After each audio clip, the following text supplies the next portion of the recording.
Ternyata ada satu hal yang menarik di balik rangkaian crash yang melibatkan Dennis dan Quiles.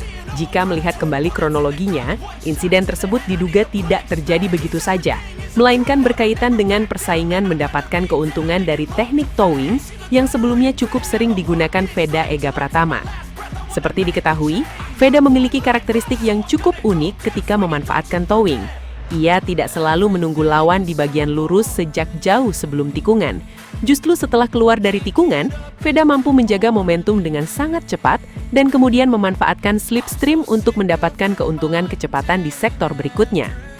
Teknik inilah yang kemudian menjadi perhatian sejumlah pembalap lain. Mereka mencoba memahami bagaimana Veda bisa mendapatkan keuntungan dari towing tanpa terlalu kehilangan momentum ketika keluar dari tikungan. Masalahnya, meniru strategi tersebut bukan perkara mudah. Sedikit saja salah perhitungan mengenai jarak, kecepatan, atau timing keluar tikungan, risikonya bisa sangat besar. Salah satu yang disebut berusaha mengikuti pola tersebut adalah Battel, termasuk HD13 yang sempat terlibat duel langsung dengan Veda Ega. Pada momen tersebut, persaingan mereka bukan hanya soal siapa yang lebih cepat di trek, tetapi juga siapa yang mampu mendapatkan posisi terbaik untuk memanfaatkan slipstream setelah tikungan. HD13 bahkan sempat berada sangat dekat dengan Veda.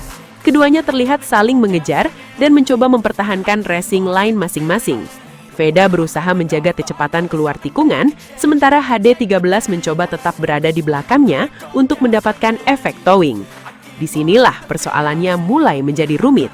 Ketika jarak antar pembalap terlalu dekat, pembalap yang berada di belakang harus benar-benar memperhitungkan perubahan kecepatan di depannya. Jika pembalap di depan sedikit mengubah racing line atau melakukan akselerasi berbeda setelah apex, pembalap di belakang bisa kehilangan ruang untuk melakukan koreksi. Veda sendiri dikenal agresif dalam menjaga momentum setelah tikungan. Ketika motornya sudah kembali stabil, ia langsung membuka gas dan berusaha membangun kecepatan secepat mungkin. Bagi pembalap yang berada tepat di belakang, situasi tersebut menjadi kesempatan untuk mendapatkan towing, tetapi sekaligus menjadi risiko apabila jarak terlalu rapat. Dari duel inilah kemudian muncul dugaan bahwa beberapa pembalap mencoba melakukan hal serupa. Battel, HD13 hingga Quiles disebut berusaha memanfaatkan pola yang sama, yakni mendekati pembalap di depan setelah tikungan dan kemudian mendapatkan keuntungan dari aliran udara di trek lurus. Namun, ketika semua pembalap melakukan hal yang sama, situasinya justru bisa berubah menjadi sangat berbahaya. Pembalap tidak lagi hanya mencari racing line tercepat, tetapi juga berusaha mempertahankan posisi agar tidak kehilangan towing. Akibatnya, jarak antar motor menjadi semakin rapat dan setiap perubahan arah atau pengereman mendadak dapat menciptakan efek berantai. Kronologi inilah yang kemudian membuat crash Dennis menjadi sorotan. Dalam skenario tersebut, Dennis berada dalam situasi mengejar momentum dan mencoba mempertahankan posisi setelah rangkaian tikungan. Ketika pembalap di depannya mengalami perubahan kecepatan, ruang untuk melakukan koreksi menjadi sangat terbatas. Dennis pun kehilangan kesempatan untuk melakukan koreksi secara sempurna. Motor menjadi tidak stabil, situasi berkembang dalam hitungan detik, dan akhirnya terjadilah crash. Yang membuat insiden tersebut semakin menarik adalah kemungkinan adanya pembalap lain yang sebelumnya juga menggunakan pola towing serupa. Artinya, crash tersebut bukan semata-mata persoalan satu kesalahan individu, tetapi bisa menjadi efek dari persaingan mendapatkan posisi terbaik di belakang pembalap yang memiliki kecepatan keluar tikungan sangat baik. Hal yang hampir sama kemudian kembali menjadi perhatian ketika Quiles mengalami insiden. Quiles juga dikenal sangat agresif dalam mencari keuntungan di trek lurus. Ketika melihat pembalap di depannya mampu menghasilkan momentum tinggi setelah tikungan, ia berusaha mendekat untuk mendapatkan efek towing. Namun, semakin dekat jaraknya, semakin kecil pula ruang untuk melakukan penyelamatan ketika sesuatu terjadi. Dan jika pembalap di depan melakukan perubahan racing line, sementara pembalap di belakang sudah terlanjur membawa kecepatan tinggi, maka dalam sepersekian detik semuanya bisa berubah menjadi crash. Itulah mengapa nama Veda kemudian ikut terseret dalam pembahasan.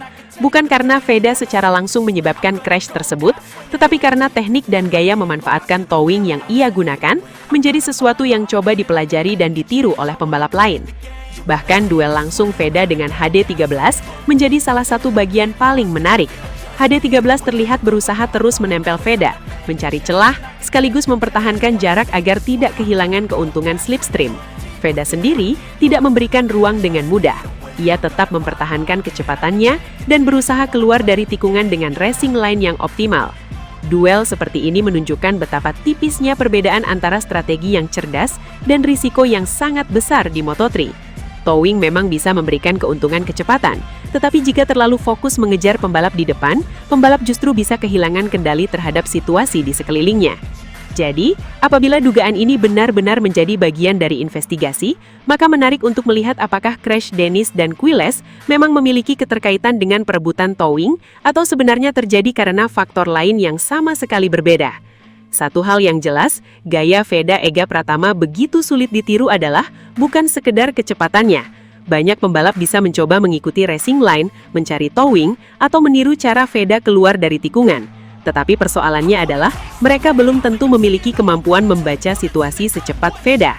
Veda memiliki kemampuan yang sangat menarik dalam membaca perubahan situasi di depannya. Ketika terjadi sesuatu secara tiba-tiba, reaksinya terlihat sangat cepat. Ia tidak hanya mengandalkan keberanian untuk membuka gas, tetapi juga harus mampu memahami dalam sepersekian detik kemana arah bahaya bergerak, kapan harus mengerem, kapan harus mengubah racing line, dan kapan harus kembali membuka gas.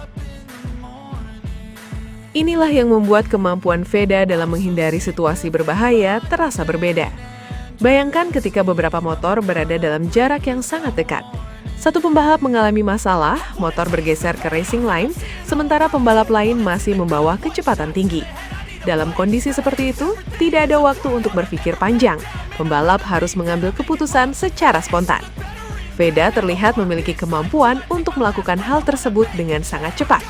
Ia bisa mengubah arah motor, mengurangi kecepatan, memilih celah yang tersedia, lalu kembali mengontrol motornya sebelum situasi benar-benar berubah menjadi kecelakaan. Semua proses tersebut terjadi dalam waktu yang sangat singkat. Dan yang menarik, kecerdasan balap Veda bukan hanya terlihat ketika menghindari kecelakaan. Kecerdasannya juga terlihat dari bagaimana ia membaca pembalap lain.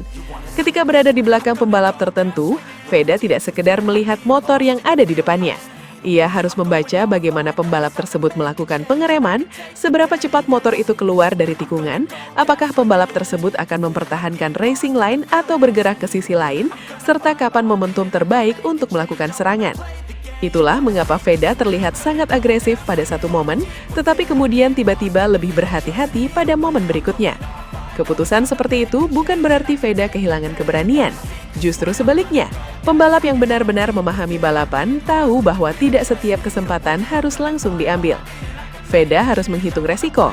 Jika celah terlalu kecil, ia bisa menunggu.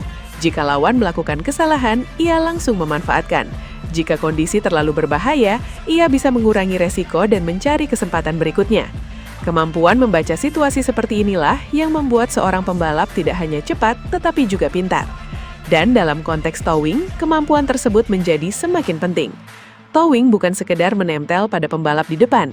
Pembalap harus memahami kapan harus mendekat, kapan harus menjaga jarak, dan bagaimana mempertahankan momentum tanpa kehilangan kontrol terhadap motor. Veda seolah memahami bahwa kecepatan di trek lurus sebenarnya dibangun sejak keluar dari tikungan. Karena itu, ia tidak hanya mengejar kecepatan maksimum. Ia berusaha mendapatkan exit yang bersih, menjaga motor tetap stabil, kemudian memanfaatkan momentum tersebut untuk memasuki sektor berikutnya dengan kecepatan tinggi. Pembalap lain tentu bisa mencoba meniru teknik tersebut, namun meniru hasil akhirnya jauh lebih mudah dibandingkan meniru proses berpikir di baliknya. Mereka bisa mengikuti Veda dari belakang, tetapi belum tentu mampu membaca situasi dengan kecepatan yang sama. Dan ketika situasi tiba-tiba berubah, disitulah perbedaannya semakin terlihat. Refleks seorang pembalap bukan hanya soal seberapa cepat tangan menggerakkan setang. Ada kombinasi antara penglihatan, koordinasi tubuh, pemahaman terhadap karakter motor, keberanian mengambil keputusan, serta pengalaman membaca situasi di trek. Veda harus memproses semuanya hampir secara bersamaan. Karena itu, ketika terjadi crash di depannya, respons Veda bisa menjadi sangat menentukan. Ia harus melihat arah motor yang jatuh, memperkirakan lintasan benda yang bergerak, menentukan sisi mana yang masih aman, kemudian mengubah arah motor tanpa membuat dirinya sendiri kehilangan kendali. Dan semuanya terjadi ketika motornya masih melaju dengan kecepatan tinggi. Inilah alasan mengapa kemampuan Veda tidak bisa sekedar dijelaskan dengan kalimat "dia cepat". Kecepatan memang penting, tetapi kecerdasan dalam mengelola kecepatan jauh lebih penting. Veda memiliki kemampuan untuk menggabungkan kecepatan dengan pembacaan situasi. Ia bisa agresif ketika peluang terbuka, tetapi juga mampu melakukan koreksi ketika keadaan berubah. Itulah karakter yang sangat sulit ditiru oleh pembalap lain. Pembalap mungkin bisa meniru gaya pengereman Veda. Mereka bisa mencoba mengikuti racing lainnya. Mereka bahkan bisa mencoba mendapatkan towing dari belakang Veda. Tetapi yang paling sulit ditiru adalah keputusan sepersekian detik yang dibuat Veda ketika situasi tidak berjalan sesuai rencana. Dan justru dalam kondisi seperti itulah kualitas seorang pembalap benar-benar terlihat. Karena pembalap hebat bukan hanya mereka yang mampu menjadi paling cepat ketika semuanya berjalan sempurna. Pembalap hebat adalah mereka yang masih mampu menyelamatkan diri ketika semuanya tiba-tiba berantakan. Veda memiliki karakter tersebut dalam narasi ini. Cepat, agresif, tetapi juga sangat responsif terhadap perubahan situasi. Itulah mengapa ketika pembalap lain mencoba meniru gaya Veda, mereka sebenarnya tidak hanya mencoba meniru kecepatannya. Mereka sedang mencoba meniru sebuah sistem pengambilan keputusan yang terbentuk dari pengalaman, keberanian, insting, dan pemahaman terhadap motor. Dan bagian terakhir itulah yang paling sulit ditiru.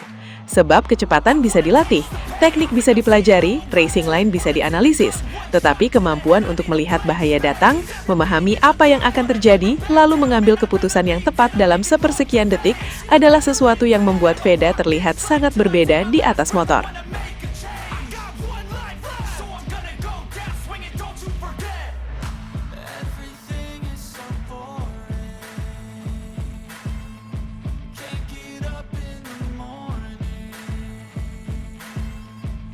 Terima kasih banyak sudah setia menyaksikan hingga detik terakhir Sobat Vibe Sport.